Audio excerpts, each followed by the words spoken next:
අපි බලමු එහෙනම් 2018 විභාග ගන්න තමයි මම ඔයාලට එව්වේ. හරි.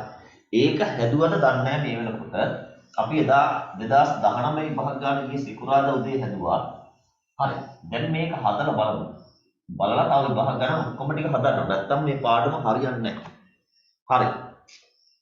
බලන්නකො. සමතල සිරස් පොළවක සිටුවා ඇති AB සිරස් කණුවක්ද මේක අපේ රූප සටහන දීලා තියෙනවා. AB සිරස් කණුවක්ද හරි AB සිරස් කණුවක්ද එයට මීටර් 30ක් දුරින් පිහිටි C ලක්ෂයක්ද එයට මීටර් 30ක් දුරින් පිහිටි C ලක්ෂයක්ද එයට මීටර් 30ක් දුරින් පිහිටි C ලක්ෂයක්ද මෙතන තමයි C තියෙන්නේ. එතන මීටර් 30යි. හරි තොරතුරු ටික දාගන්න. C ලක්ෂයේ සිට නිරීක්ෂණය කළ විට කුළුණ මුදුනේ ආරෝහණ කෝණය C වල ඉඳලා බලනකොට මුදුන පේනවලු අංශක 48ක ආරෝහණ කෝණයකින් C වල ඉඳලා බලනකොට මුදුන පේන්නේ අංශක 48කින්. හරි. එයා හැබැයි තවත් වැඩක් කරලා තියෙනවනේ. C පිහිටි දිශාවටම ඌ D ලක්ෂයේ සිට Bට ගැටගසා ඇති කම්බියක දෙක මීටර් 50ක් වේ. C ලක්ෂයේ සිට නෙමෙයි D ලක්ෂයේ සිට එහෙනම් මෙන්න මේක මීටර් 50යි. මෙතන ඍජු කෝණයක්. ඔච්චරයි තොරතුරු ටික දාන්න වෙන්නේ අපිට. හරි. අපි බලමු දැන් මේක මෙතනින් පස්සේ හදන්නේ කොහොමද කියලා. හරි බලන්නකො විභාග ගාන 2018 අවුරුද්දේ ගාන ලකුණු 10ම ගත්තා කියන්නේ. හරි. පළවෙනියෙන් කියනව නේද? දී ඇති රූපය උත්තර පත්‍රයට පිටපත් කරගෙන ඉහත තොරතුරු එහි ලකුණු ඇතුළත් කරන්න. ඒ වැඩේ සම්පූර්ණ කළා. ඒකට ලකුණු අපට හම්බ වෙනවා. ඊට පස්සේ කියනවා D සිට නිරීක්ෂණය කළ විට B හි ආරෝහණ කෝණය අංශක 40ට වඩා විශාල බව පෙන්වන්න අපිට කියන්නේ මෙන්න මේ θ අංශක 40ට වඩා වැඩි කියලා පෙන්වන්න. හරි වැඩේ පටන් ගමු. θ හොයන්නයි යන්නේ. θ හොයන්න නම් ඔයාලා දන්නවා අපිට මේ ලොකු ඍජු කෝණික ත්‍රිකෝණය තමයි ගන්න වෙන්නේ. තේරුණාද? ඇයි මේ කුඩා ඍජු කෝණික ත්‍රිකෝණයක් නෙමෙයිනේ. දැන් කෝණයක් හොයනවා නම් අනිවාර්යෙන් පාද දෙකක් දැනගන්නම ඕනේ. ඒක තමයි සම්මත ක්‍රමය. කෝණයක් හොයනවා නම් පාද දෙකක් ඕනෙමයි. මේකේ පාද දෙකක් නෑ ළමයි. මේ චුට්ට තිබ්බට වැඩක් නෑනේ මේ පාදේ නෑනේ. තේරුණාද? මේ පාදේ තියෙනවා එක්ක මේ පාදේ හොයන්න ඕනේ එහෙම නැත්නම් මේ පාදේ හොයා ගන්න ඕනේ. හැබැයි අපිට මෙන්න මේ පොඩි ත්‍රිකෝණයෙන් මේ පාදේ හොයන්න පුළුවන්. ඇයි මේ තොරතුරු දෙකක් තියෙනවා. එහෙනම් මේක හොයන්න පුළුවන් අනිවාර්යයෙන්. හරි. අපි එහෙනම් ඒකට දාගමු x කියලා. එහෙම ඕනෑවට ab කියලා දාගන්න පුළුවන් ඈ. x කියලා දාගෙන අපි x හොයමු. ඔයාලා හොයලා නැත්නම් එහෙම තමයි. ඉව්වේ නැත්තම් දැන් මාත් එක්ක හදමු. හරි. මේකට x දැම්මොත් අපිට සිදු වෙනවා සම්මුඛ පාදය බද්ධ පාදය tan අනුපාතය තමයි ගන්නට වෙන්නේ. tan අනුපාතය. එහෙනම් දාමු tan 48 x බෙදීම 30 සම්මුඛ පාදය බෙදීම බද්ධ පාදය. හරි. මේව අනිවාර්යෙන් හදන්න විභාග ගණන් නිසා නේ. tan 48 අගය හොයන්න tan වගුවේ. tan 48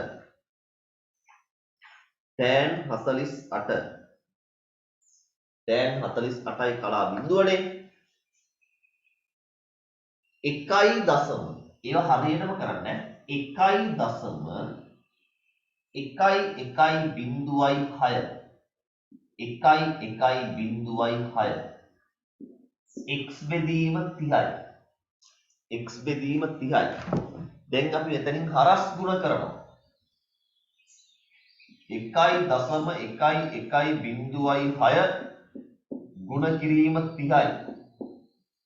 හරි. එහෙම කරමු. බිංදුවක් දැම්මා. 3න් ගුණ කරමු. 3 වරක් 6 18යි. 3 වරක් බිංදුව බිංදුවයි 1යි. 3 වරක් 1 3යි. 3 වරක් 1 3යි. 3 වරක් 1 3යි. දශම ස්ථාන අයින් කරන්නට වෙනවා 1යි 2යි 3යි 4යි. 1යි 2යි 3යි 4යි. x සමානයි 33.3.1.8යි මීටර. වට යන්න එපා අපට වට යන්න කියලා නැහැ. ඒ අපි අනවශ්‍ය දේවල් කරන්නේ නැහැ. හරි කිව්වොත් විතරයි. 33.3.1.8යි. හරි. ඔන්න අපි මේ පාදයේ දුර හොයාගෙන ඉවරයි. හරිනේ? හරි. එහෙනම් ඉතින් මම දැන් ඔයාලා හැදුවා කියලා හිතාගෙනයි මේ හදන්නේ. කාලය දෙන්නේ හදන්න ඈ. හරි. දැන් අපි එහෙනම් කෝණයට යමු. දැන් ඉතින් කෝණයට යමු. එහෙනම් මෙන්න මම කෝණය හොයන්න යන්නේ. මේ කෝණය නම් මේක තමයි ඒත් සම්මුඛ පාදය. මේක තමයි කර්ණය. සම්මුඛ පාදයයි කර්ණය. සම්මුඛ පාදයයි කර්ණය. එහෙනම් tan θ නෙමෙයි sin θ. sin θ සමානයි මම මේ සම්මුඛ පාදය කියලා ගත්තේ ලොකු ත්‍රිකෝණෙට. මේක කර්ණය. sin θ සමානයි 33.3.1.8 බෙදීම 50. විභාග ගානකදී ආපු කොටස් දෙක බලන්නකො. 30න් ගුණ කරන්න ආවා 50න් බෙදන්න. මේක 50න් කියන්නේ හරියට නිකන් 5න් බෙදන්න ආවා වගේ තමයි. හරි. sin θ සමානයි මේකට මොකටද ලඝු? මේකට මොකටද ලඝු? මේ ඔයාලට මෙහෙම පුළුවන්. මෙහෙම පුළුවන් හිතාගන්න මේ 50 10න් බෙදුනහම 5යි. 50 10න් බෙදුනහම 5යි. මේ උඩ කෑල්ලක් ටක් ගාලා 10න් බෙදන්නකො. 33යි ගාණක් 10න් බෙදුවොත් 3යි දශම ගාණක් බවට පත් වෙනවා. ඒව හරියට ඒ විදිහට කරන්න මේ. නැත්තම් 50න් බෙදාගන්න මම මේ වේට වඩා ලේසි ක්‍රමයක් කියන්නේ. 50 10න් බෙදුවොත් 5යි. උඩ කෙනාව 10න් බෙදුවොත් 3.3.3.1.8යි. මේක 5න් බෙදුවනම් වැඩේ හරි. අපි මෙහෙමම තියන 5න් බෙදාලා යන්නකො. 3ට නෑ 33ට 5 වරක් 6 30යි. 3ක් ඉතිරි ආයෙ 33ට 5 වරක් 6 30යි. 3ක් ඉතිරි ආයෙ 31ට 5 වරක් 6 30යි. එකක් ඉතිරි 18ට 5 වරක් 3 15යි. 5 වරක් 3 15යි. 3ක් ඉතිරි 30ට 6යි. 0.6යි 6යි 3යි 6යි. ඒක අන්තිම උත්තරයක් නෙමෙයි අපි මේ වෙනස් වැඩක්නේ. එතකොට මේක වටේන ඉලක්කම් හතරකට 0.6යි 6යි 6යි 4යි. 0.6යි 6යි 4යි. 33.3.1ට 50න් බෙදුවා. දැන් ඉතින් ඔයාලා බලන්නට ඕන sin වගුව. θ සමානයි sin වගුව බලන්න මෙයා කොහෙද ඉන්නේ කියලා. 6යි 6යි 6යි 4. 6යි 6යි 6යි 4. sin වගුවෙන් බලන්න.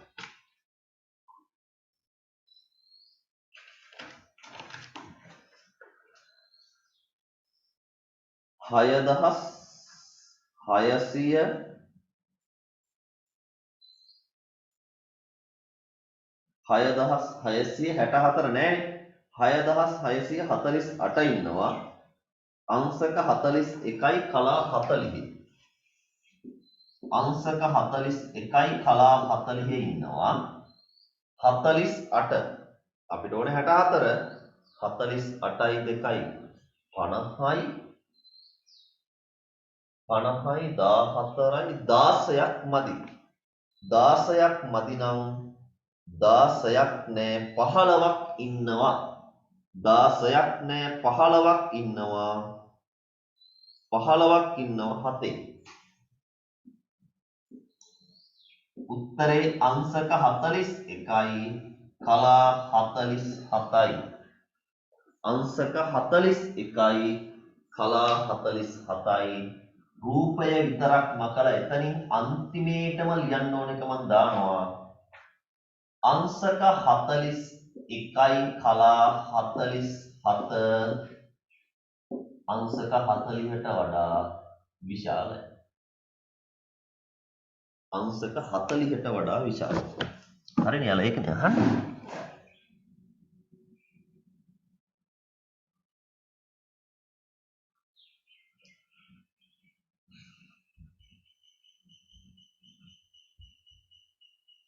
හරි. එහෙනම් ඔයාලා හොඳලමයි වගේ. අපි දැන් 1 හැදුවා 2 හැදුවා 3 වෙනි ගානට යමු. 3 වෙනි ගානට යමු. දැන් ඔයාලා දැන් WhatsApp මැසේජ් එක ඔන් කරගෙන බලන්න. ඒක අවුලක් නැහැ. හිතට පුළුවන් නේ බලන්න. 3 වෙනි ගානට ගිහිල්ලා ගාන හදන්න ආය Zoom එකට එන්න ගාන හදලා මම කියපු ගමන් ඈ. හරි. 2017 ගාන ඈ.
මම ගාන බෝඩ් එකට දැම්මා 2017.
හරිනේ.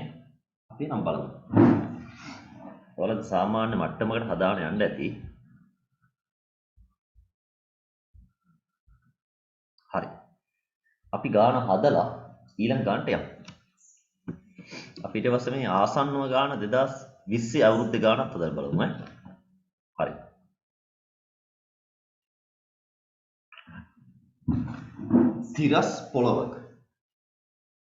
තිරස් පොළවක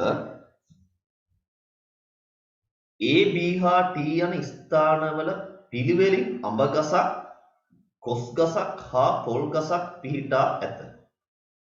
හරි. ඔන්න හොඳට බලා ගන්න. Aට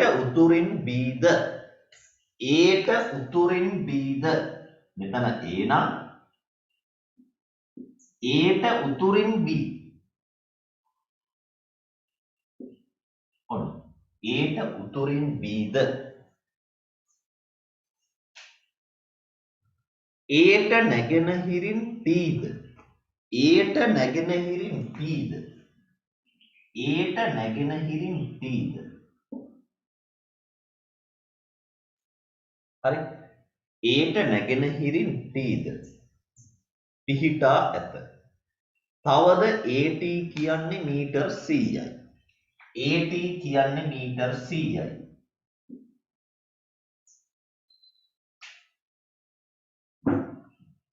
B සිට T හි දිගංශය අංශක 162යි. B සිට T වල දිගංශය එහෙනම් B වලින් උතුර ලකුණු කරා B සිට T හි දිගංශය මෙන්න මේ කෝණය ගැනයි මෙයාලා මේ කියන්නේ. B සිට T හි දිගංශය අංශක 162යි. අංශක 162යි. හරි නේද? හරි. අපි දැන් ඉතුරු ටික බලමු. A B හා T පිහිටීම් වල දල සටහනක් ඇඳ එහි මිනුම් සටහන් කරන්න. ඒ කතාව ඉවරයි. ඒ වැඩේ ඉවරයි ඈ. හරි. ඊට පස්සේ කියනවා ATB විශාලත්වය සොයන්න. ATB කෝණය. ATB කෝණය. මේකෙන් මෙයා හොයන්න. ඊට කලින් මෙයා හොයමු 90යි. ඊට කලින් මෙයා හොයමු. හරි. මෙයා හොයන්න කොහොමද 180න් 162ක් අඩු කරන්නේ? 180න් 162ක් අඩු කරන්න. නැත්නම් තව මෙයා හොයන්න තව ක්‍රම තියෙනවා. මේ ක්‍රමයට යන්න. 180න් 162ක් අඩු කරපුවාම හරි. අපි ප්‍රොමිලකන් දෙකට උත්තරේ ගන්නේ. ඉස්සරලාම 180න් 162ක් අඩු කර ගන්නවා. 10න් 2ක් 8යි 7න් 6ක් 1යි. අංශක 18. නමුත් එයාලා මෙතන නෙමෙයි හොයන්න කියන්නේ. එයාලා හොයන්න කියන්නේ මෙතන. අංශක 18යි අපි හොයපු තැන. හරි. එයාලා හොයන්න කියන්නේ මෙතන. ඊටවල තව කතාවක් ගන්න මේ තුන් දෙනා 180ක් නිසා. එහෙම නැත්තම් මේ දෙන්න 90යි. ඒ මෙතන 90ක් තියෙනවනේ. මේ දෙන්න 90යි නම් මෙයා හොයන්න නම් ATB කෝණය සමානයි 90න් අඩු කරන්න 18ක්. 90න් අඩු කරන්න 18. හරි. 90න් අඩු කරන්න 18ක්. 72යි.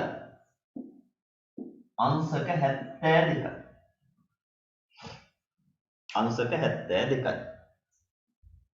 හරි. අංශක 72යි. රෝම ඉලක්කම් දෙකටත් උත්තරේ ගත්තා. ප්‍රශ්න තිබ්බොත් ප්‍රශ්න අහන්න. ත්‍රිකෝණමිතික වගු භාවිතයෙන් AB දුර මීටර වලින් AB දුර මීටර වලින් මෙයා අහන්න. හරි. අපි දැන් මෙයා 72යි කියලා හොයාගත්තානේ. අපි එයාගේ යන්න. ඒක ලේසි. එයාගෙන් ගියොත් තමයි ලේසි. මෙයාගෙන් යන්නත් පුළුවන්. මෙයාගෙන් ගිය ටූටක් විතර අමාරු වෙන්න බලන්න. හරි. AB දුර. එහෙනම් මේ බලන්නකෝ. මෙයාට තියෙන්නේ සම්මුඛ පාදය. මෙයාට තියෙන්නේ බද්ධ පාදය. සම්මුඛ පාදයයි බද්ධ පාදයයි. හරි. සම්මුඛ පාදයයි බද්ධ පාදය. එහෙනම් බලන්න අනුපාත දාන්න මම නම් හිතන්න විභාග ගානක් ආවොත් නම් ඉතාම ලේසි. රෝම ඉලක්කම් 3. මේ බලන්නකෝ.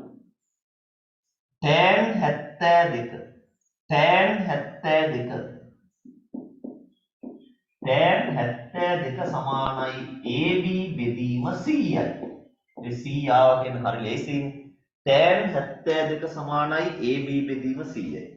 හරි. tan වගේම බලන්න 72 tan 72 3.078යි 3.078යි ගුණ කිරීම 100 AB මේ 100 මේ පැත්තට ගුණ වෙනවනේ 100ෙන් ගුණ වෙනවා කියන්නේ දශම දිට මේ පැත්තට දෙපාරක් ගමන් කරනවා 307.8යි මීටර 307.8යි මීටර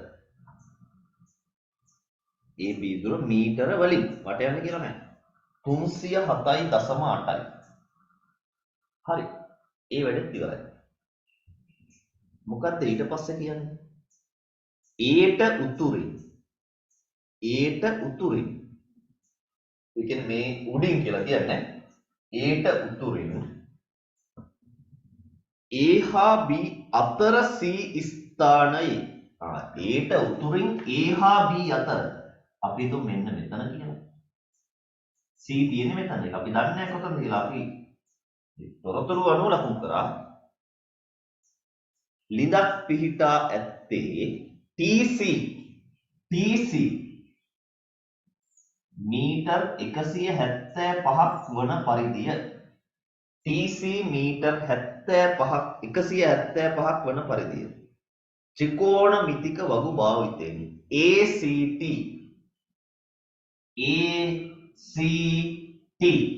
තීටා කෝණය හොයන්න. ACT කෝණය හොයන්න. ත්‍රිකෝණමිතික වගු භාවිතයෙන් මෙයා හොයන්න. ඒක ඒ හැටි ලොකු දෙයක් නෙමෙයි හොයමු. හරි. මේ අපි හදන්නේ රෝම ඉලක්කම් 4ට උත්තරය. තීටා නම් මේ කවුද? සම්මුඛ පාදය. මේ කවුද? කර්ණය.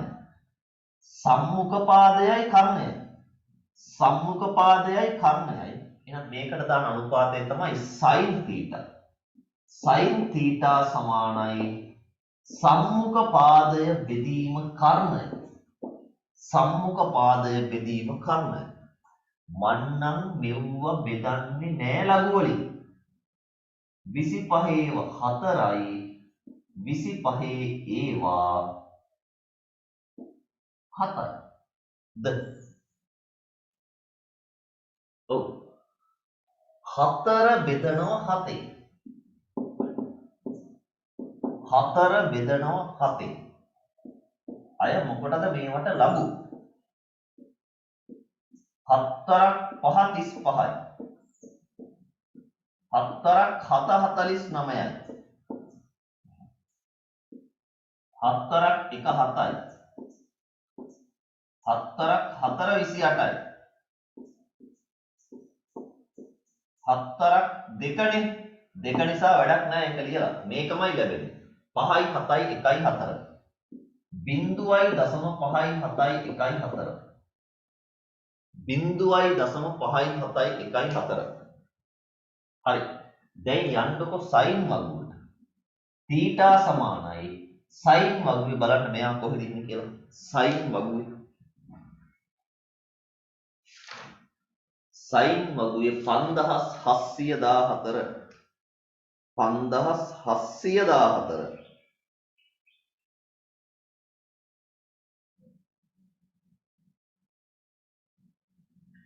5712 34යි කලා 50 34යි කලා 50 ඊට පසුව කියනවා අංශක අපිට දෙකක් ඕන 57යි 12නේ තියෙන්නේ දෙකක් ඕනේ පෙළේම දෙකක් තියෙනවා කලා එක කෙලින් දෙකක් තියෙනවා කලා එක කෙලින් අංශක 34යි කලා 51යි කලා 51යි. ඉතින් හදන ළමයිට පැහැදිලි වෙන්න ඕනේ මේවා මේ ගණන්ද. මේවා කොච්චර ලේසිද.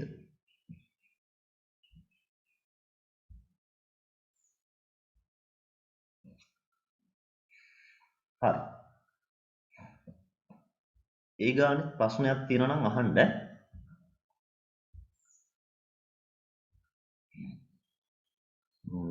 ඒකත් හරිනේ. අද චුට්ටක් වෙලා ගියා දැන් ඔයාලට 8ට තව මොකක් හරි පන්තියක් තිබ්බොත් ඔයාලා යන්න ඒකට. මම ඒ රෙකෝඩ් එක දානකොට ඒ ටික බලා ගන්න. 6ට පටන් ගන්න ඉතින් 6ට පටන් ගන්න බැරුව ඒකයි. ඔයාලට සමහරට 8ට පන්ති කිව්වනේ. එයාලා හිරුණොත් 8 වෙනි පන්තියට යන්න. මම ඊටු ටික රෙකෝඩ් එකකින් ඔයාලට බලා හැකිනේ. හරි.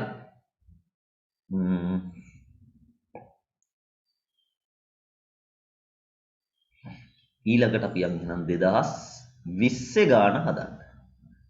2020ට යමු. එහෙනම් ඔයාලට ආසන්නම අවුරුද්ද ගාන ඔයාලගේ ළඟම අවුරුද්ද ලකුණු 10ම ගන්න පුළුවන් වෙන්න හදන්න ඕනේ. මේ ගිය අවුරුද්දේ ළමයි හදපු ගාන.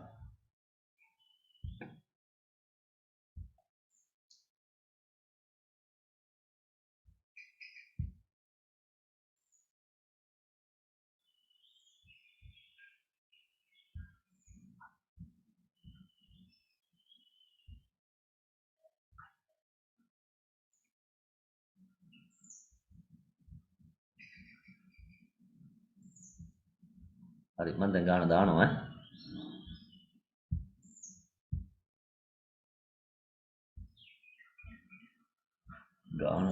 ගාන පෙනේද දන්නේ ටිකක්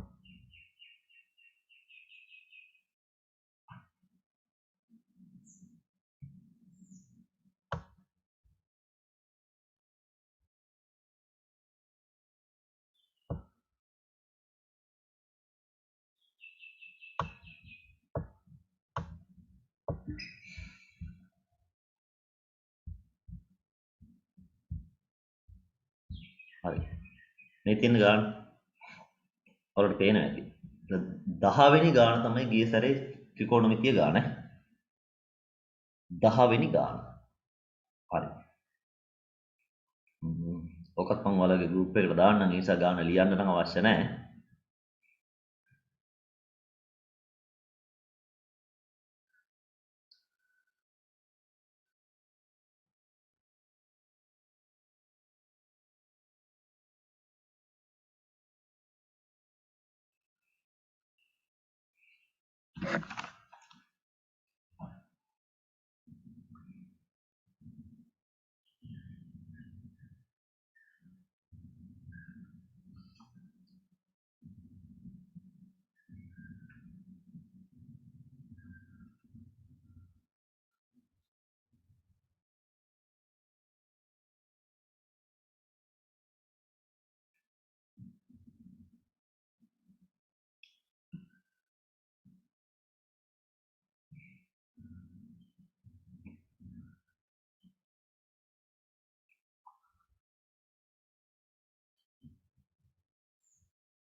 ඔයාලා රූපේ හොයන්න ඕන දෙන ලකුණු කරගන්න. ඒතර ගාන කිව කිව ඉන්න ඕනේ නැහැ. හරි. මම දැන් මේක චුට්ටක් අයින් කරන්නම් බෝඩ් එකෙන් ඈ.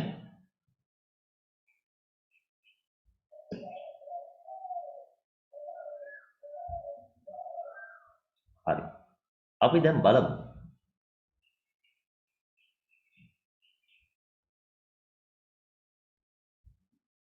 හරි. ඔකේ කියන්නේ මෙහෙමයි.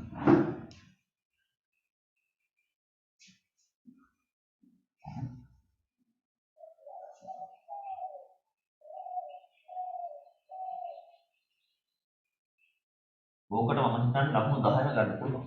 අමාරුයි වගේ දැනට ඕක චුට්ටක්වත් අමාරුයි. ඕක මෙහෙම කියනවා. B තියෙනවා. B තියෙනවා. C තියෙනවා. හරි. හරියට මේක දකුණෙන් D ලු D ට නැගෙනහිරින් B ලු B ට දකුණෙන් C ලු B ට දකුණෙන් C ලු AD දුර මීටර 20යි. ඒ කියන්නේ මේ දෙන 91 තමයි දකුණින් කියලා කිව්වේ. ඊට පස්සේ තව එකක් තියෙනවා DC මීටර 42යි. හරි. මුලින්ම අපිට කියනවා DB දිග හොයන්න. අපි x කියලා DB කියලා දාගමු.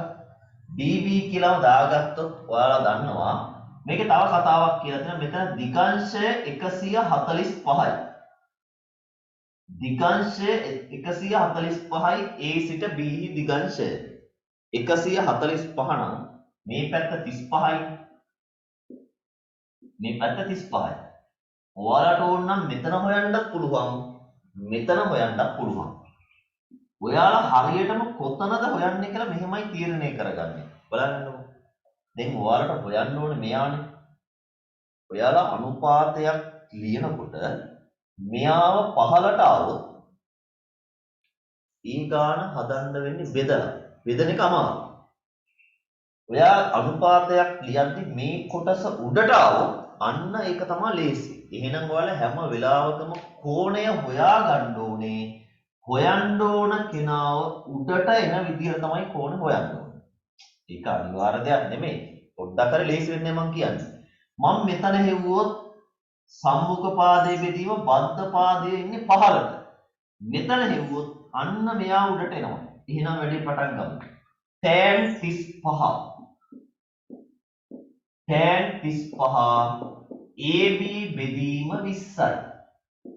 AB බෙදීම 20යි. AB නෙමෙයි DB.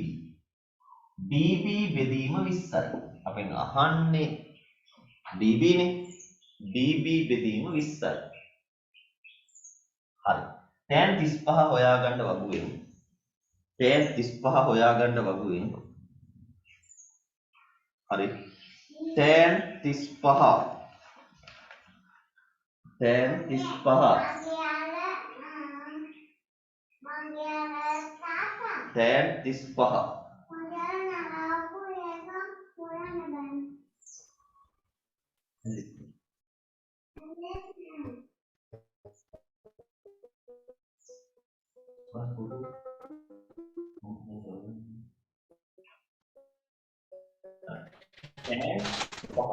tan 35 බිංදුවයි දශම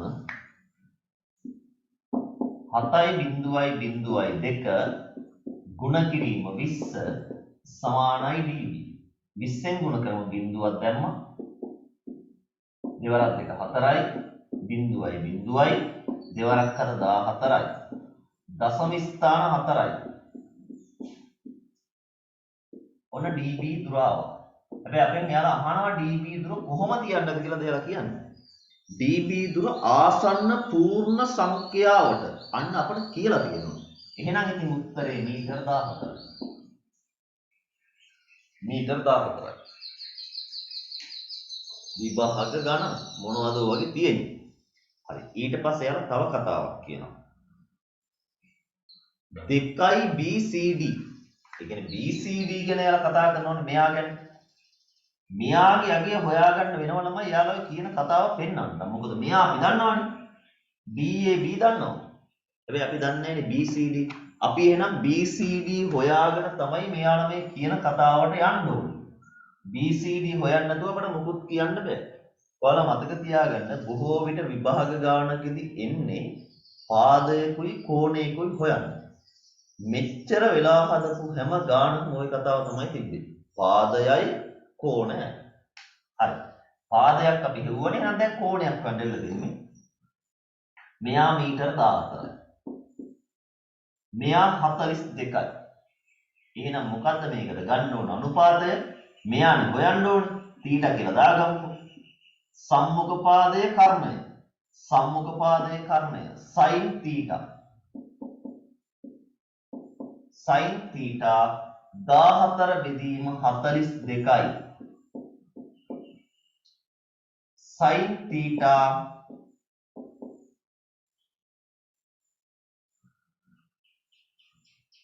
14 වරක් 1යි 14 වරක් 3යි. හරි 3න් 1යි. 1 බෙදනවා 3ෙන්. බිංදුවයි දශම 3යි 3යි 3යි 3යි 3යි. බිංදුවයි දශම 3යි 3යි 3යි 3යි. වටේලා ගත්තත් ඕකම තමයි. එහෙනම් මෙන්න θ හොයන්නට පුළුවන්. θ හොයන්නට පුළුවන් අපට θ වලට ලැබෙනවා sin වගු වෙන්න බලන්න. tan වගුවෙන් බලන්න එපා කලබලෙට. 3333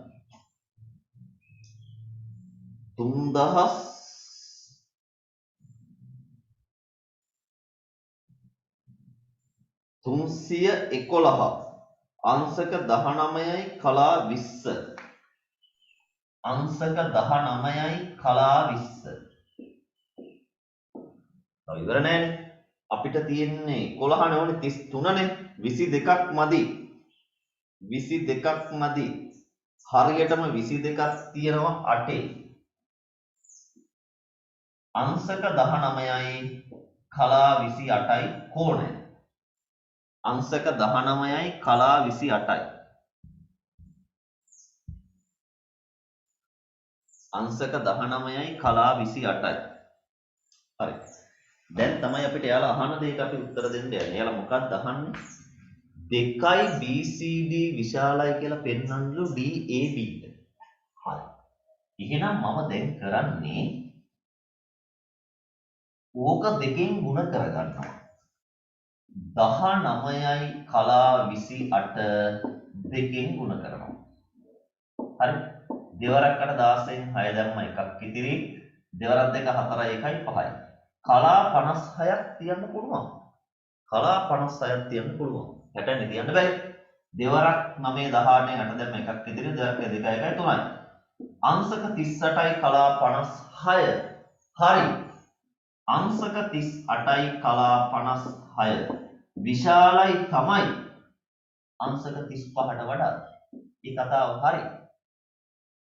එම නිසා 2යි BCD විශාලයි තමයි DAB ට මේක නොලියා මෙහෙම ලිව්වත් වර ලකුණු හම්බෙනවා 2යි DAB ට මොකද කියන්නේ ඕවා අමාරු ගණන්ද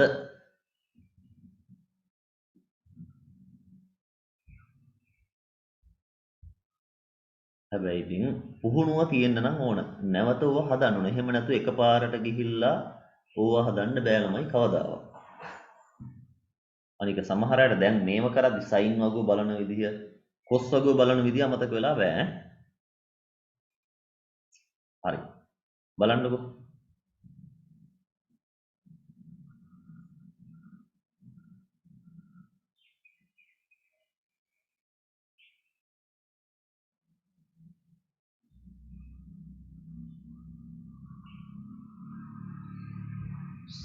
පොඩ්ඩක් ළමයි ප්‍රශ්නයක් අහලා දෙනවා මට වැරදුනාද සර් ඒකට tan නෙමෙයිද tan නෙමෙයිද එහෙම නේද තිබ්බේ tan නෙමෙයිද කියනවා මේක මම හිතන්නේ මේක ගැන නේද අහන්නේ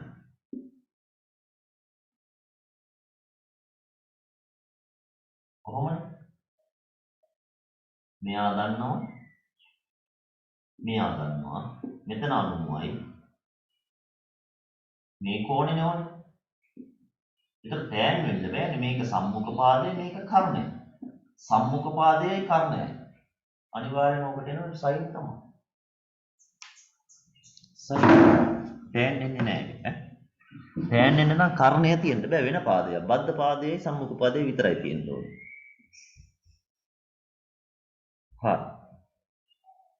අපි දැන් විභාග ගණන් 4ක වැඩිවර කරා. හැබැයි මම නම් ඒ වගේ ලොකු අමාරුවක් නම් දැක්කේ නැහැ. ළමයිට ඒක කොහොම වුණාද දන්නේ අපි ඊළඟට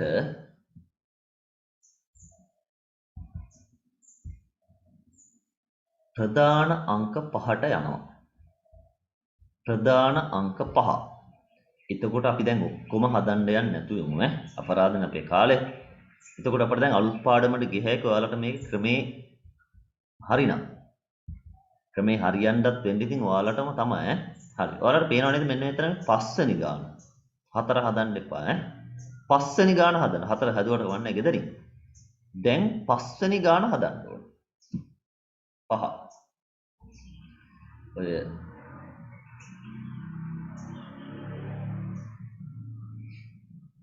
පස්වෙනි ගාන. ඔයාලට මම ඔය ඕකේ එවලක් තියෙන්නේ. සමහර අය ගාව ඇති WhatsApp එකේ තියෙනවා. හරි 5. බලන්න ලකුණු 10ම ගන්න හදන්න. ඒ කියන්නේ පාදයයි කෝණයයි අහන්නේ.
අපි බලමු නේද?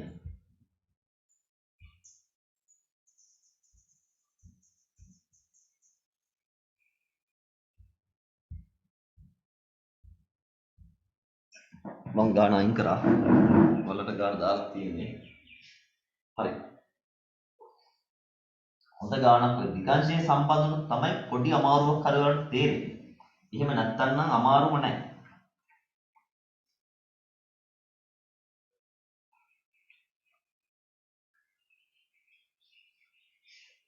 බලමු. රූපය ඇඳ ගන්න රූපේ දීලා තියෙනවා.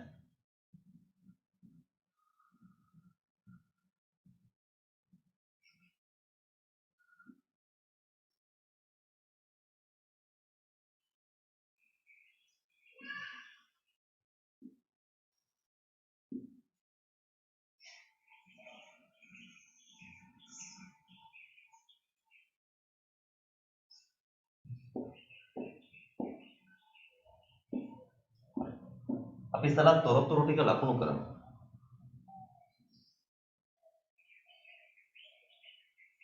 AC 10යි. AC 10යි.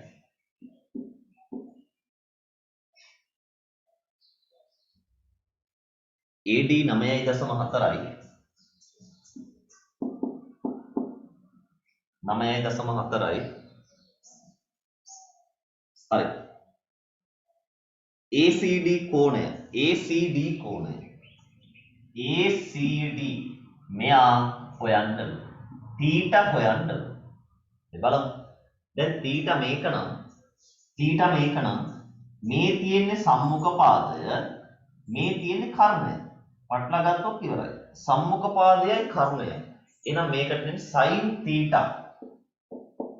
sin තීටා සමානයි 9.4 බෙදීම 10යි. අපෝ හරි ලේසි. මේක 10ෙන් බෙදන්න ඕනේ. 9යි ගානක් 10ෙන් බෙදුවොත් 0.994යි. තව බිංදු දෙකක් දාගන්න. sin වගුවට අවශ්‍ය නිසා. හරි. දැන් බලන්න sin වගුවේ 9400 9400 sin වගුවේ 9400 9397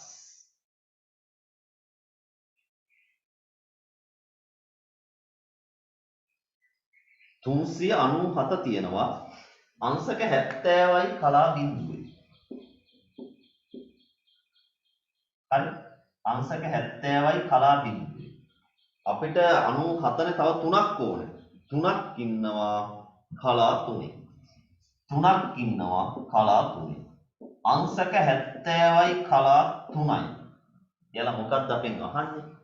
එයාලා අපෙන් අහනවා ආසන්න අංශකයට අංශක 70ක් බව පෙන්වන්න. හරිනේ එහෙනම් 70යි කලා 3යි කියන්නේ ACD කෝණය ආසන්න අංශකයට අංශක 70 තමයි. කලා 3යි කියන්නේ මේක ළඟ අංශක 70නේ. 71ට නෙමෙයි ළඟ අංශක 70ට ළඟ. හරි. අංශක 70යි. ඊට පස්සේ අපි යන් ඊළඟ කොටසට. මොකක්ද ඒ කියන්නේ? ඒක ටිකක් අමාරු වෙන්න පුළුවන් ළමයිට. C සිට D හි දිගංශය අංශක 242යි. C සිට D නේ C වලින් උත්තර ලකුණු කරා. C සිට D හි දිගංශය 242යි. 242යි. හරි. B ට නැගෙනහිරින් C පිහිටයි. B ට නැගෙනහිරින් C පිහිටයි. හරිනේ. ඒ කියන්නේ මෙතන කෝණේ අංශක 90ක් කියලා ගන්න කියලා කියන්නේ. හරි. B ට නැගෙනහිරින් C පිහිටයි.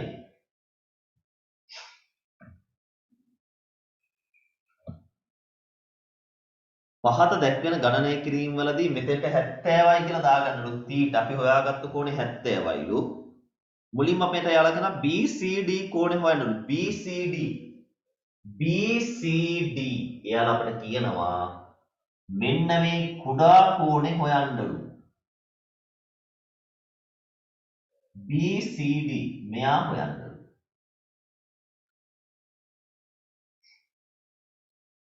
එයා හොයන ක්‍රමයක් අපි ගාව තියෙනවා ළමයි. කොහොම බලාගන්න සමහර අයට ඒක වැටහිලා නැතුව ඇති. ඔළුවට ඇවිල්ලා නැතුව ඇති. මෙයා හොයන ක්‍රමයක් තියෙනවා මම ඒවා කියලා දීලා තියෙනවා. මේ දිගංශය මෙන්න මේක කැරකුණා නේද? මේක මෙහෙම නොවි. මෙතෙන්ටම ගියා නම් 270යි නේද? හැබැයි මේක 270ක් කැරකිලා නැහැ. එයා මෙතනින් නතර වෙලා. එහෙනම් මේ ටික හොයන්න නම් 270න් 242ක් අඩු කරා නම් හරියන්නේ. ඇයි?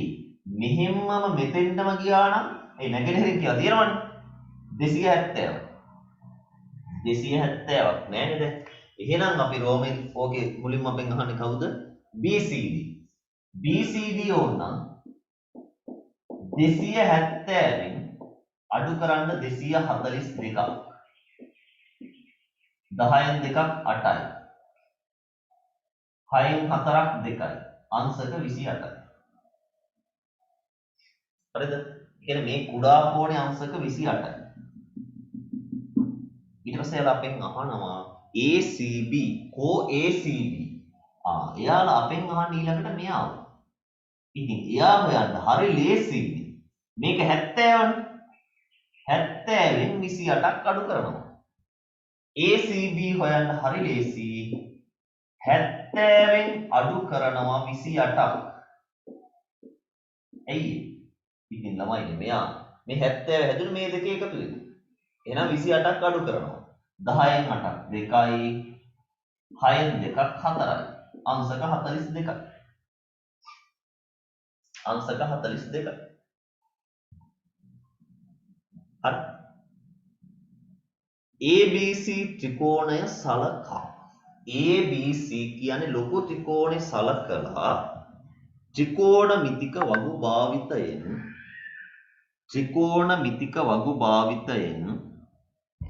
හරි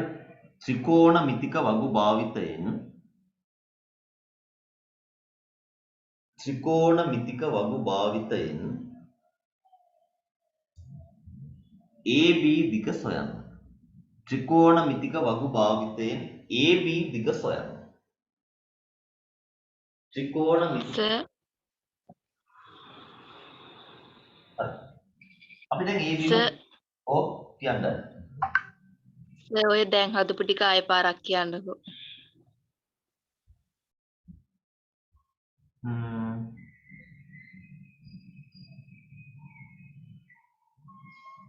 මේකනේ හරි අපි කියලා දෙන්නම්. ඔන්න මේ දිගංශයේ කතාව හරිනේ. මේක අංශක 242යි. අපෙන් අහනවා මෙන්න මේ කුඩා කොටස මේ කුඩා කෝණය අහනවා BCD අහනවා. එතකොට මේක සම්පූර්ණයෙන් මෙතෙන්ට කරකුණා නම් 270යි. එතෙන්ට කරකිලා නැහැනේ.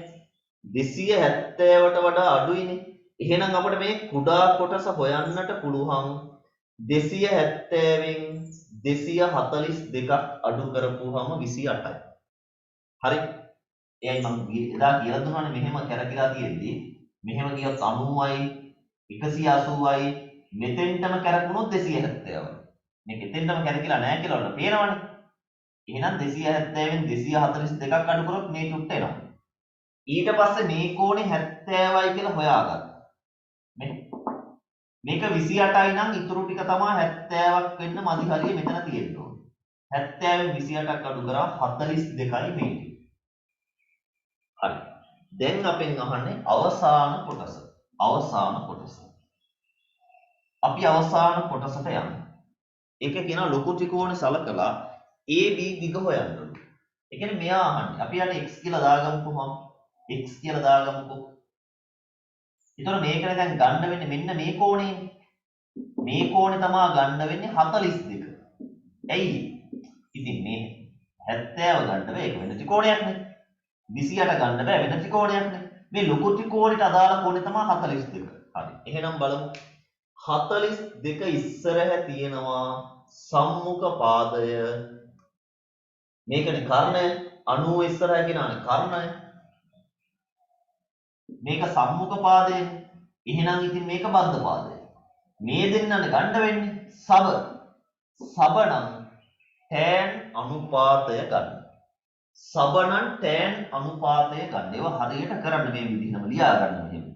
සබනන් tan 42 tan 42 කියන්නේ x බෙදීම 10. විභාග ගණන් දැන් ළමයිනේ ඔයාලා දන්නවනේ ಗುಣ කරන්න එක්ක 20 30 10 100 ඕවමනේ ආවේ මේ හදන හැම ගානකම. හරි. tan 42 බලන්න. tan 42 tan 42 tan 42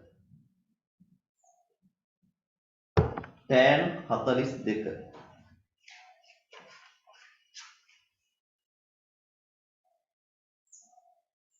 tan 42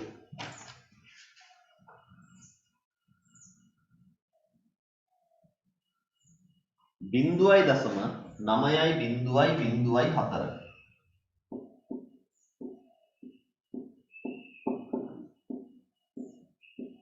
මෙයා මේ පැත්තට ගුණ වෙනවා x සමානයි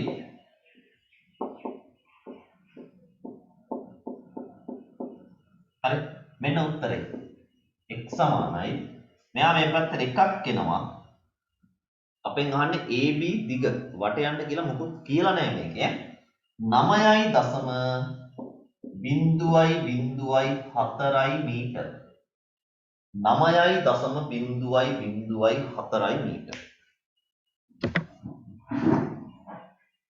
9.0.4 මීටර හරි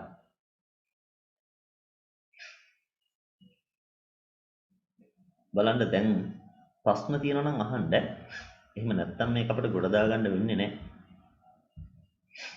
ආපහු කියලා දෙන්න ඕන නම් කියන්න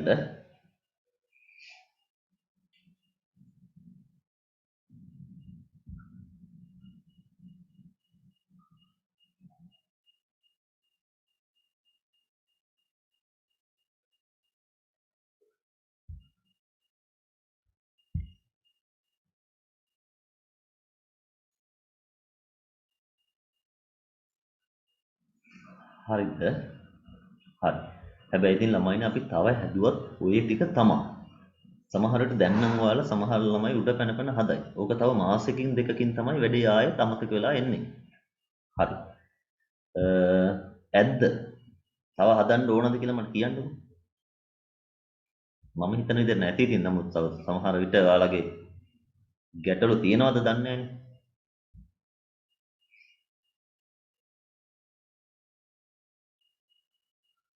තව ගාණක් විතර හදන්න ඕන නම් කියන්න. ඇති. එකලා මේක ඇති කියලා තියෙනවා. අනිත් අය මොකද කියන්නේ? ඔයගොල්ලන් නැත්තම් හරි.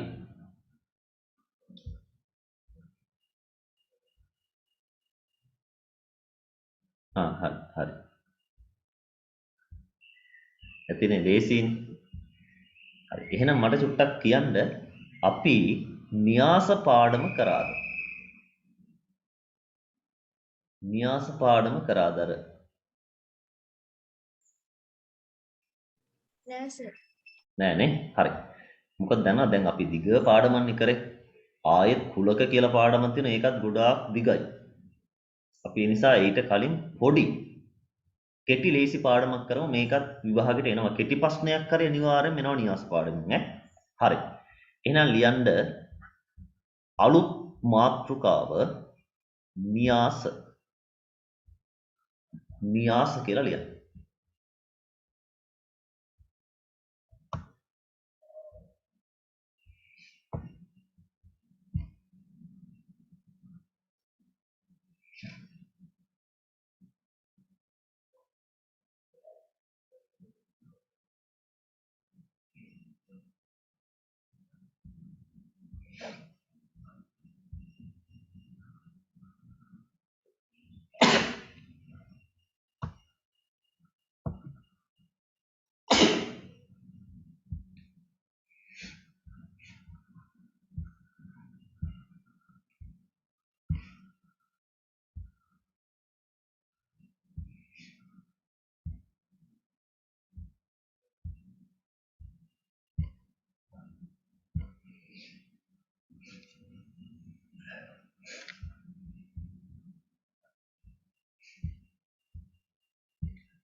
හරි න්‍යාස කියලා ලියලා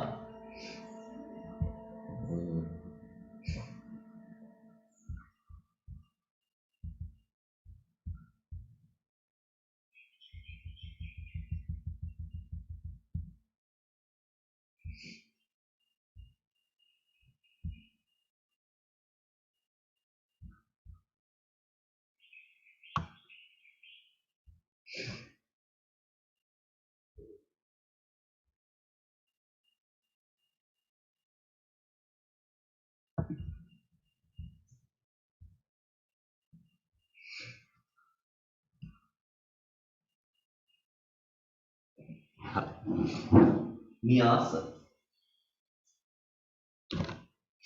බොහෝ විට කෙටි ප්‍රශ්නයක් හරි නැත්නම් දෙවෙනි කොටසේ ප්‍රශ්නයක් හරි එනවා මේ පාඩමෙන් නේ. ඒක අපිට හරියටම කියන්න බෑ මොකක්ද දෙන්නේ කියලා. දැන් ත්‍රිකෝණමිතිය නම් ඉතින් කොහොමද දෙවෙනි කොටසට ලොකු ප්‍රධාන ප්‍රශ්නයක් එනවනේ. මේ පාඩමෙන් කෙටි ප්‍රශ්නයක් එයිද නැත්නම් රචනා ප්‍රශ්නයක කොටසකට අහයිද? එහෙම නැත්නම් මේක සමගාමී සමීකරණ ප්‍රශ්නෙටම ඇතුළත් කරන්නේ. මොකද මෙතන සමගාමී සමීකරණ වලටත් මේක ළඟින් යනවා. හරි. නිසා ඒක කොහොම වෙයිද කියලා කියන්න අමාරුයි. හරි. අහගන්නකෝ දැන්. දැන් අපි න්‍යාසයක් කියන ළමයි මෙන්න මේ වගේ එකක්. දැන් අපි හිතමුකෝ මේ ළමයි තුන් දෙනෙක් ඉන්නවා. A B C ඔය ළමයි තුන් දෙනා ගාව තියෙනවා මුදල් නෝට්ටු රුපියල් 10 ඒවයි රුපියල් 100 නෝට්ටුයි 10 ඒවයි 100 ඒවා. හරිද? A කියන ළමයා ගාව තියෙනවා 10 නෝට්ටු දෙකයි 100 නෝට්ටු එකයි. B කියන ළමයා ගාව 10 නෝට්ටු නෑ 100 නෝට්ටු 3ක් තියෙනවා. C කියන ළමයා ගාව 10 නෝට්ටුත් එකයි 100 ඒවත් එකයි. හරි. දැන් අපි මේ ඇත්තටම දාලා තියෙන්නේ මොනවා හරි මේ තොරතුරු වර්ගයක් නේ තොරතුරු ප්‍රමාණයක් නේද මේ දාලා තියෙන්නේ. එතකොට ළමයි අපිට මේ තොරතුරු වල නම් අවශ්‍ය නැහැ. හරි. මෙන්න මේ විදිහට ඍජු කෝණාශ්‍රයක් විදිහට. එහෙම නැත්නම් පේලි තීරු විදිහට. හරි. සකස් කරන ලද සංඛ්‍යා සමූහයකට තමයි අපි කියන්නේ න්‍යාසයක්. මේක න්‍යාසයක්. හරි. න්‍යාසයක් නම් හැම වෙලේම මේක අපි වරහන් දාලා ආවරණය කරන්න ඕනේ. මේකේ තියෙන්නේ පේලි සහ තීරු. එහෙම නැත්නම් ඍජු කෝණාශ්‍රයක් දිග පළල මේ දිග පළල. මේක ඍජු කෝණාශ්‍රයක්. හරි. එහෙනම් මෙන්න මේකට අපි කියන න්‍යාසයක්. මේකත් න්‍යාසයක්. මේ බලන්න 4 3 6 මේකත් න්‍යාසයක්. 2 1 5 7 මේකත් න්‍යාසයක්. හැබැයි මේකෙන් කරන්න වැඩ ගොඩයි. කොහොම තිබ්බට කරන්න වැඩ ගොඩයි. හරි. එහෙනම් ලියා ගන්නකො මෙහෙම. ලියන්න.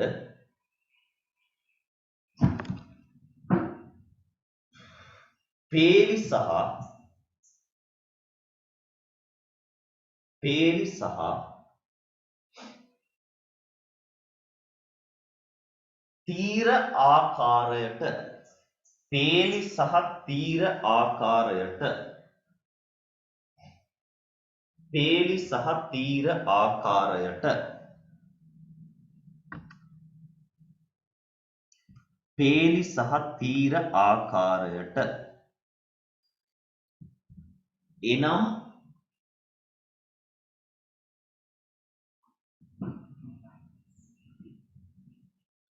ඍජු කෝණාශ්‍ර ආකාරය එනම් ඍජු කෝණාශ්‍ර ආකාරයට එනම් ඍජු කෝණාශ්‍ර ආකාරයට එනම් ඍජු කෝණාශ්‍ර ආකාරයට සකස් කරන ලද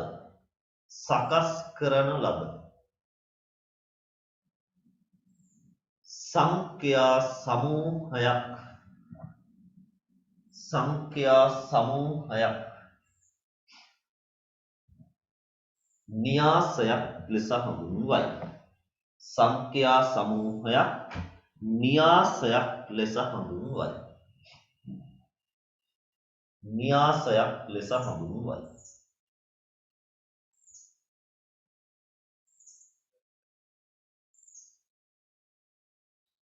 සංඛ්‍යා සමූහයක් න්‍යාසයක් ලෙස හඳුන්වයි.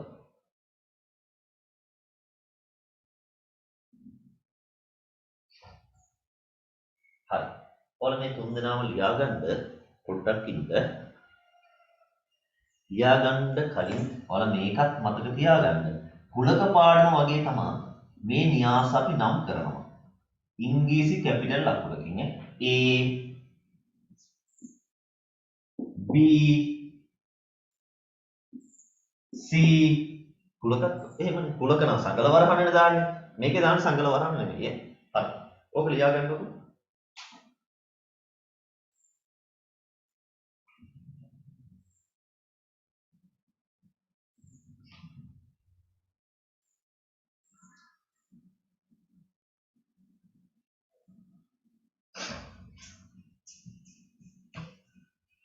අපිට අද මේ පාඩමේ මුල ටික ලියන්න තියෙන්නේ.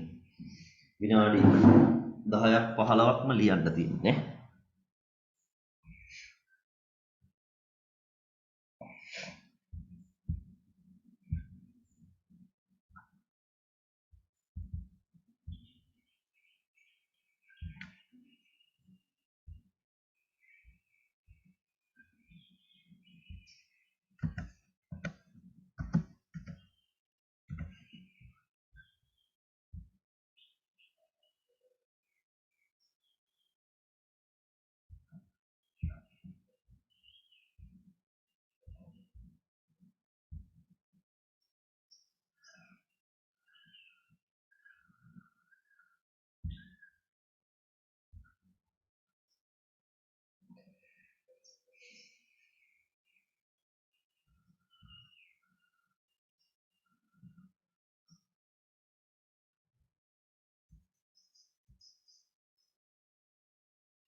හරි. ලියන්න අනුමාත්‍රිකාවක් න්‍යාසයක ඝණය. න්‍යාසයක ඝණය.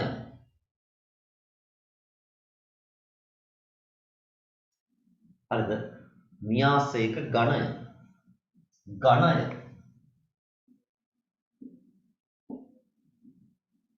න්‍යාසයක ඝණය.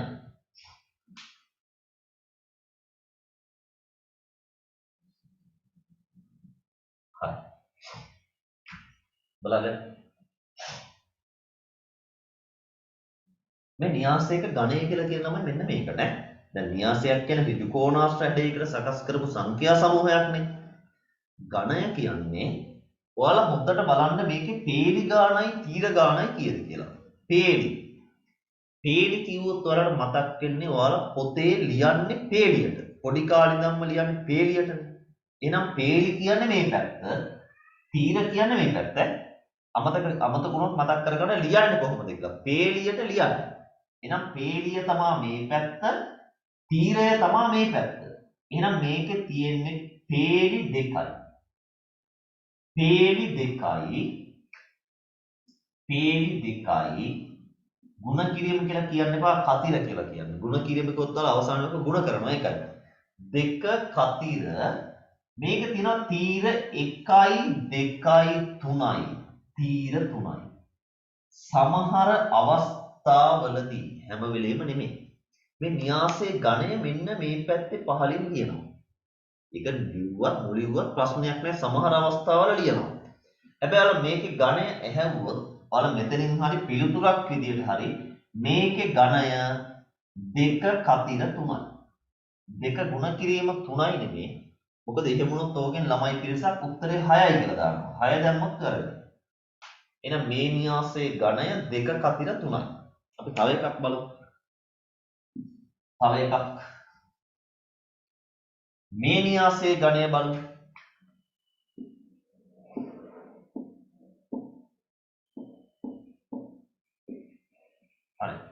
මේ න්‍යාස ගණය.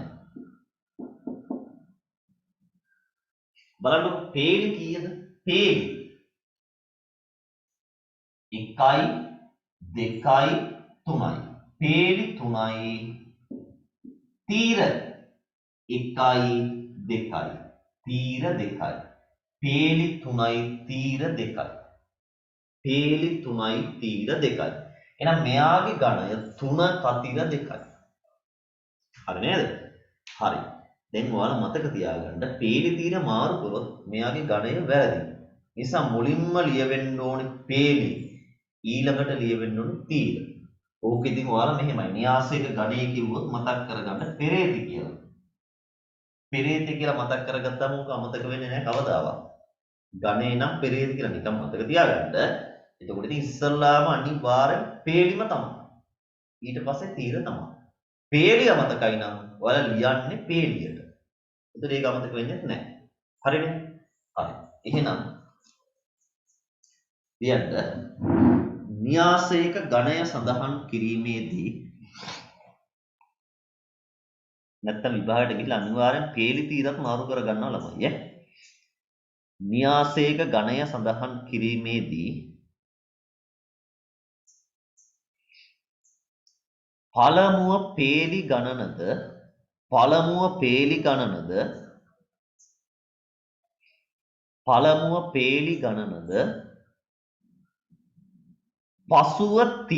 ගණනද පසුව තීර ගණනද සඳහන් කිරීම සම්මතය වේ. පළමුව පේලි ගණනද පසුව තීර ගණනද සඳහන් කිරීම සම්මතය වේ. ඒක තමයි ක්‍රමය කියලා කියන්නේ. සම්මතය වේ.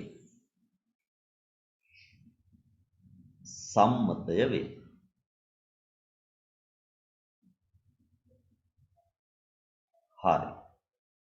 එහෙනම් අපි යමු ඊළඟ වැඩේට.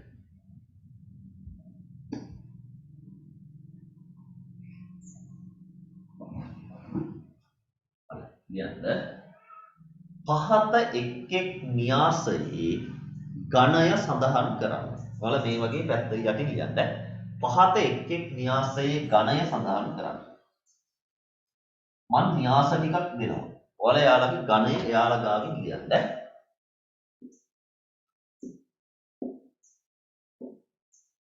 මම A සමානයි B සමානයි කිය දීලා නැහැ. ඒක පස්සේ දෙන්නම්. ඒක මේකට ඕනේ නැහැ.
කාලේ එච්චර නැති කරන්න ඕනේ නැහැ නේ.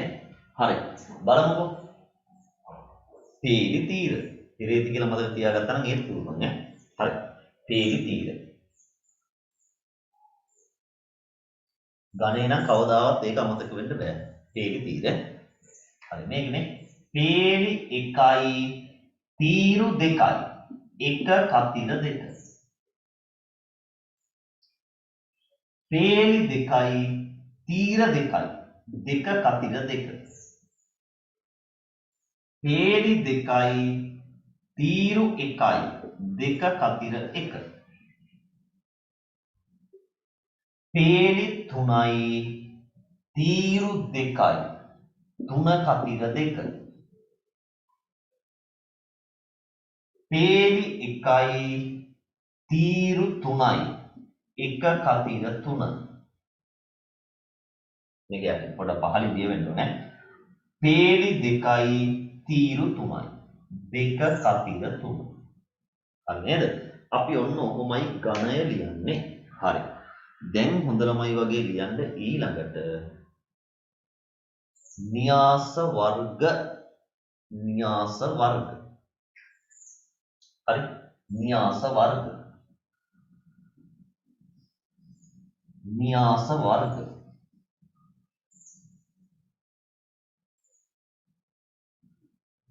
න්‍යාස වර්ග හරි න්‍යාස වර්ග නැත්නම් මම කියවන්නට පන්තියක් තියෙන කට්ටිය ඒකට සම්බන්ධ වෙන්න. හරි. න්‍යාස වර්ග පළවෙනියෙන්ම ලියන්න දාලා පේලි න්‍යාස කියලා. පළවෙනියෙන් ලියන්න පේලි න්‍යාස.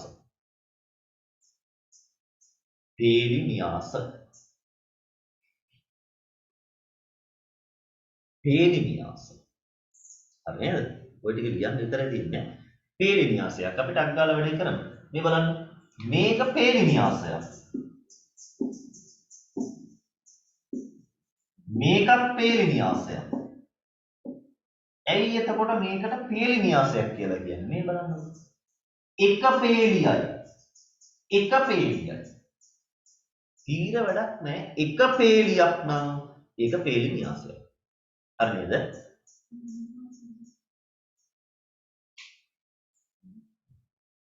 හරි. ලියන්න එහෙනම්. ලියන්න.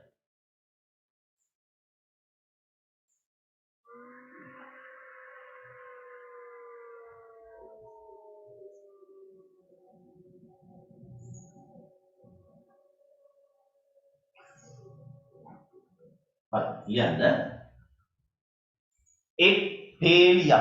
එක් පේලියක් පමණක් අඩංගු වන න්‍යාස. එක් පේලියක් පමණක් අඩංගු වන න්‍යාස.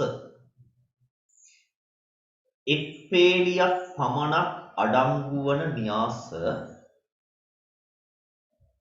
පේලි න්‍යාස වේ. පේලි න්‍යාස වේ. පේලි න්‍යාස වේ. හොඳද? එක් පේලියක් පමණක් අඩංගු වන න්‍යාස පේලි න්‍යාස වේ. මේ බලන්නකෝ. මෙයාගේ ඝණය ලිව්වොත් අපි ඒක ලියවෙන්නේ මෙහෙමනේ. 1 කතිර 2යි. මෙයාගේ ඝණය ලිව්වොත් අපි ලියන්නේ 1 කතිර 3යි. තේරුණාද? එතකොට ඔයාලට ඝණය දිහා බලලා ඒක මොකක්ද කියලා තීරණය කරන්න පුළුවන්. මේකත් පේලි න්‍යාසයක්. ඇයි ඒ? පේලි 1යි. මේකත් පේලි න්‍යාසයක්. පේලි එකනේ ඝණය නෙමෙයි ලියලා තියෙන්නේ මම. හැබැයි මේක පේලි න්‍යාසයක් නෙමෙයි. ඇයි ඒ? මේක පේලි න්‍යාසයක් වෙන්න බෑනේ. පේලි දෙකක් තියෙනවනේ. හරි එහෙනම් ඝණය දිහා බලලා කියන්නට පුළුවන්.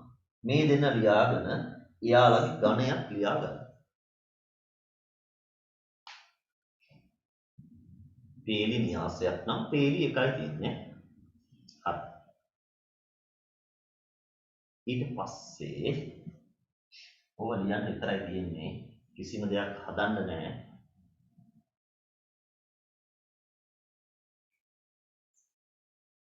හරි. ඊට පස්සේ ලියන්න මාස් ආය තීර න්‍යාස. තීර න්‍යාස. තීර න්‍යාස. පේලි න්‍යාස වලට පස්සේ තීර න්‍යාස. හරි. ඒකත් ඉතින් අය එච්චර දගලන්න දෙයක් නෑ. මේ බලන්න. A 4 3. ඔයාලා දන්නවා ඉතින් මේක මොකද්ද මේ කාරණාව කියලා. 1 5 7. තීර 1යි නම් තීරු න්‍යාසයක්. එතකොට තීරු න්‍යාසයක ගණය ලියවෙන්නේ 2 කතිර 1යි 3 කතිර 1යි. එතකොට දන්නවනේ. මෙතෙන්ට 1 ආවොත් පේලි න්‍යාසයක්. මෙතෙන්ට 1 ආවොත් තීර න්‍යාසයක්. අපි මෙහෙම න්‍යාස ලියන්නේ. ඒ කියන්නේ මෙහෙම න්‍යාසයක් ලියන්නේ කවදාවත්. හැබැයි අපිට ඉදිරියට පිළිතුරු වලට මෙහෙම කෙනෙක් එනවා. නමුත් අපි න්‍යාසයක් ලියන්න කිව්වොත් මේක ලියන්නේ නැහැ. හරි? න්‍යාසයක් නම් මේක ලියන්නේ නැහැ. න්‍යාසයක් නම් අනිවාර්යෙන් මෙහෙම පේලි හෝ තීර තියෙන්න ඕනේ. කවුරු හරි එක්කෙනෙක් එකකට වඩා ඉන්න ඕනේ. හරි. එහෙනම් ලියන්න එක් තීරයක් පමණක් අඩංගු වන න්‍යාස. එක් තීරයක් පමණක් අඩංගු වන න්‍යාස. එක් තීරයක් පමණක් අඩංගු වන න්‍යාස.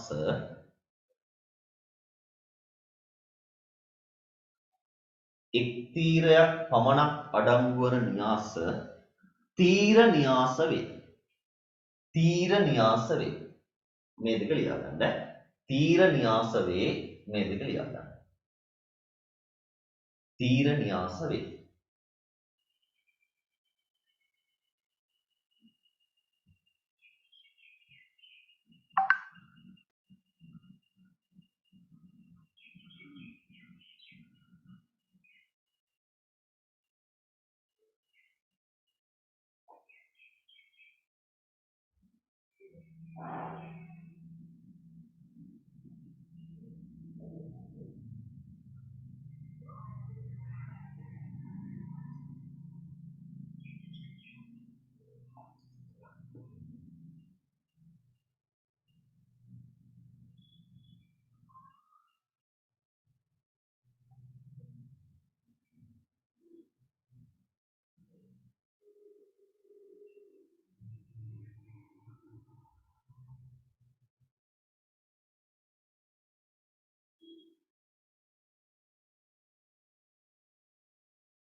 හරි.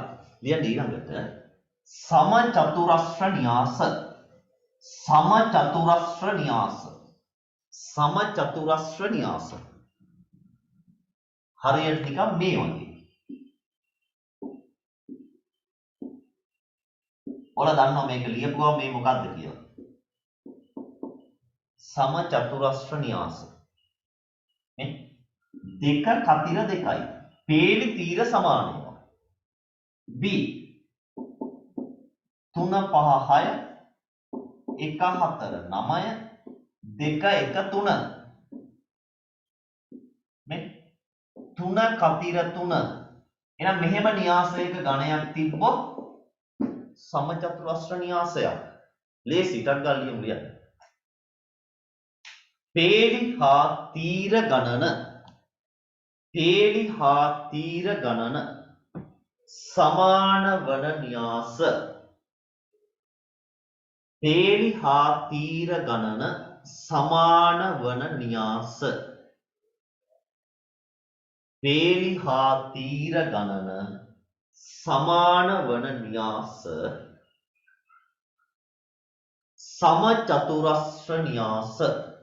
සමචතුරස්‍ර න්‍යාස ලෙස හඳුන්වයි. පේලි හා තීර ගණන සමාන වන න්‍යාස සමචතුරස්‍ර න්‍යාස ලෙස හඳුන්වයි. හරි. එහෙනම් හොඳටම ඔය ඉක්මනට ඔය දෙන ලියා ගන්න.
හරි. ඊට පස්සේ අපි යනවා ඊළඟ න්‍යාස වර්ගයකට. ඒකක න්‍යාස කියලා ලියන්න. ඒකක න්‍යාස.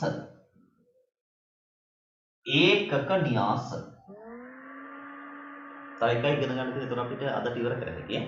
ඒකක න්‍යාස. හරි. හොඳට අහගන්න. ඒකක න්‍යාසයක්.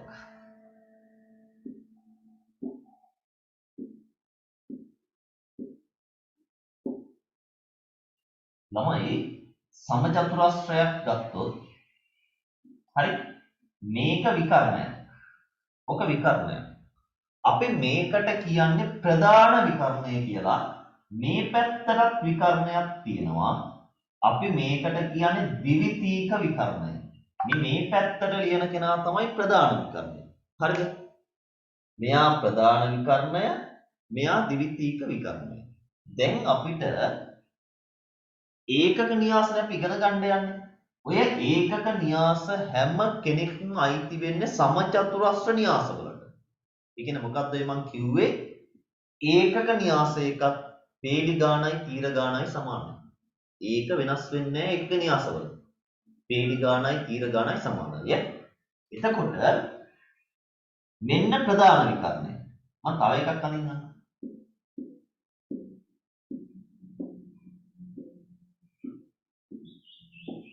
මම තව එකක් අඳින්නම්කෝ.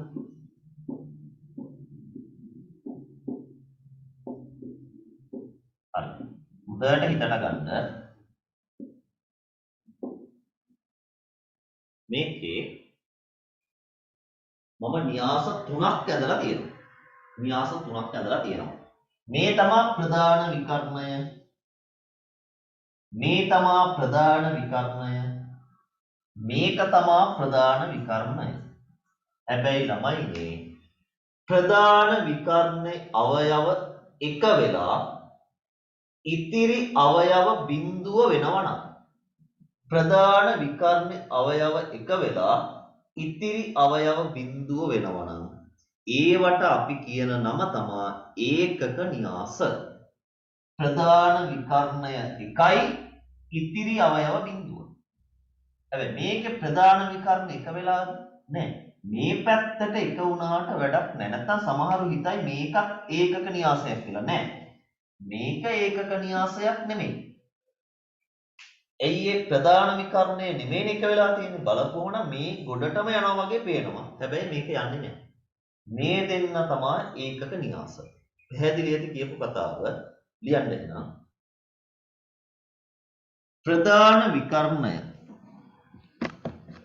ප්‍රධාන විකර්ණයේ අවයව ප්‍රධාන විකර්ණයේ අවයව සියල්ලම එක වී ප්‍රධාන විකර්ණයේ අවයව සියල්ලම එක වී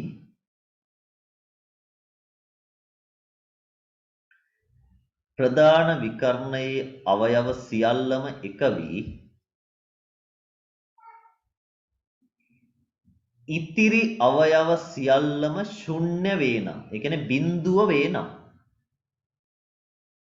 ප්‍රධාන විකර්ණයේ අවයව සියල්ලම එක වී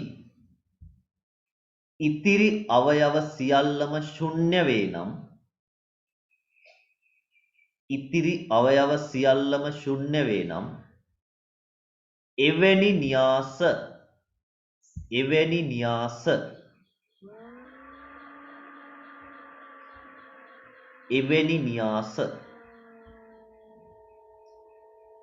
ඒකක න්‍යාස වන අතර එවැනි න්‍යාස ඒකක න්‍යාස වේ. එවැනි න්‍යාස ඒකක න්‍යාස වේ. ඔයාලා මෙහෙම මේ මේක කපන්න එපා ඔයාලා. කපන්න නැතුලේ මම අර එහෙම කැපුවේ පෙන්වන්න ඕන නිසා මෙහෙම ඔයාලා කපන්න එපා. හැබැයි පොඩි විදියක් තියෙනවා. ඔන්න ඔහොම වෙන්නට ඕනේ. හරි. ඒ කියන්නේ හැම ඒකක න්‍යාසයක්ම නම් කරන්න ඕනේ I අකුරෙන්. ඒක තමා සම්මතය. හැම ඒකක න්‍යාසයක්ම නම් කරන්නේ මොන අකුරෙන්ද? I අකුරෙන්. ඒ කියන්නේ න්‍යාස පාඩමේ I අකුර දැක්කොත් ඒ මොන න්‍යාසද? ඒකක න්‍යාස. අනිවාර්යෙන් ඒකක න්‍යාසයක් නම් I අකුරෙන් නම් කරන්න ඕනේ.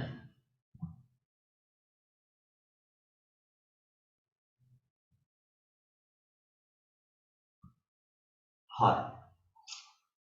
ඒකක න්‍යාසයක් නම් I. තව එකම එක න්‍යාසයකට ඒක ඉගෙන ගන්න නවත්තමු. හරි. ලියන්න ඊළඟ මේක හරිනේ. ඊළඟ න්‍යාස වර්ගයේ සමමිති න්‍යාස. සමමිති න්‍යාස. සමමිති න්‍යාස. සමමිති න්‍යාස.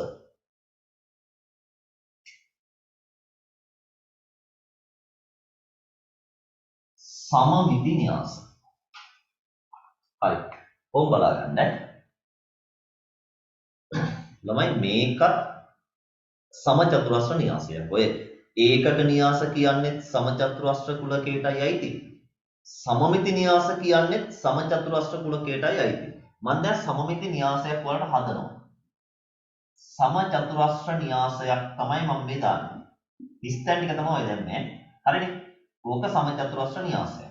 3 3 එකක්නේ. මම දැන් මෙහෙම ඒකක න්‍යාසයක් දාන්නේ මෙහෙමයි. මේ වැරදිම සමමිති න්‍යාසයක් මම දාන්නේ මෙහෙමයි. මේ මට ඕන එකක් මේකට දැම්මේ. කැමති එකක් දැම්මේ. හැබැයි දැන් තමයි වැඩි. ප්‍රධාන විකර්ණයෙන් දෙපැත්තේ. ප්‍රධාන විකර්ණයෙන් දෙපැත්ත කියන්නේ මේ දෙපැත්තනේ. සමාන අවයව සමමිතිකව තියෙනවා නේ. මෙතන එක නම් අනිවාර්යෙන් මෙතනත් එක තියෙනවා. එහෙම නැත්නම් මේක මෙහෙම සමපාත වෙන්නේ නැහැ. මෙතන 6 දැම්මොත් අනිවාර්යෙන් මෙතන 6 තියෙනවා. මෙතන 5 දැම්මොත් මෙන්න මෙතන 5 තියෙනවා. දැන් බලන්නකො සමමිතික නැද්ද කියලා. මේ තමයි සමමිතික අක්ෂය. මෙහෙම දැම්මොත් 6 මත 6 වැටෙනවා. 1 මත 1 වැටෙනවා. 5 මත 5 වැටෙනවා. මේක සමමිති න්‍යාසයක්. තව එකක් බලමු.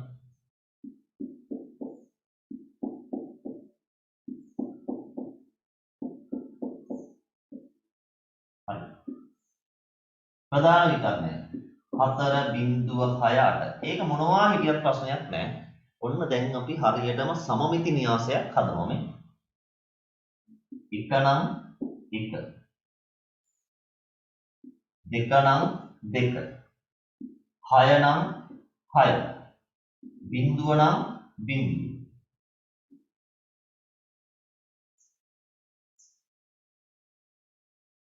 හරි. 5 නම් 5. 3 නම් 3. ඔන්න සමමිති න්‍යාසයක්. දැන් ඉතින් මෙයා වටා මේක සම්මිතිකයිනේ. 6 මත 6 වැටෙනවා, 3 මත 3, 5 මත 5, බිංදුව මත බිංදුව, 2 මත 2, 1 මත 1. හරිනේ? හරි. එහෙනම් ලියන්නකො මෙහෙම. ලියන්න මෙහෙම සමමිති න්‍යාස කියලා ලියලා ඒ අර්ථ මෙහෙම ලියාගන්න. හරි. ප්‍රධාන විකර්ණය වටා ප්‍රධාන විකර්ණයට මොනවා හිටියත් කමක් නැහැ.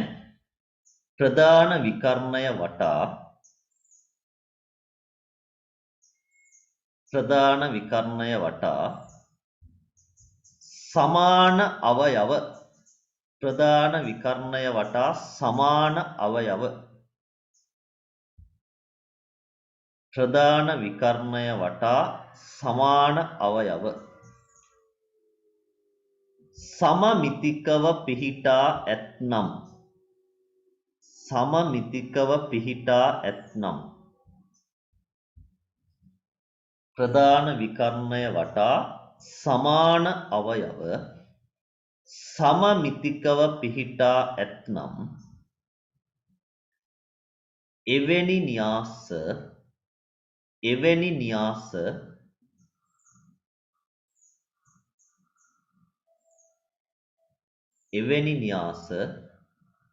සමමිති න්‍යාස ලෙස හඳුන්වයි. එවැනි න්‍යාස සමමිති න්‍යාස ලෙස හඳුන්වයි.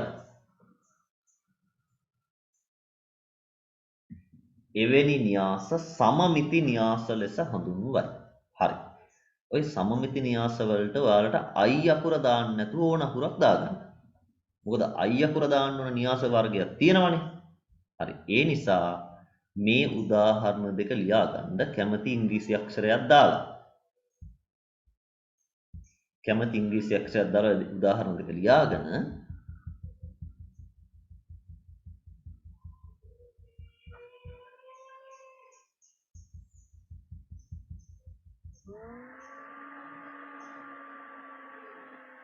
හරි 19යි එක අභ්‍යාසය ගෙදරින් කරන්න. හරි අදට අපි එහෙනම් පන්තිය නතර කරනවා. මේ දෙක ලියා ගන්න ටක් ගාලා 19යි එක අභ්‍යාසය ගෙදරින් කරන්න.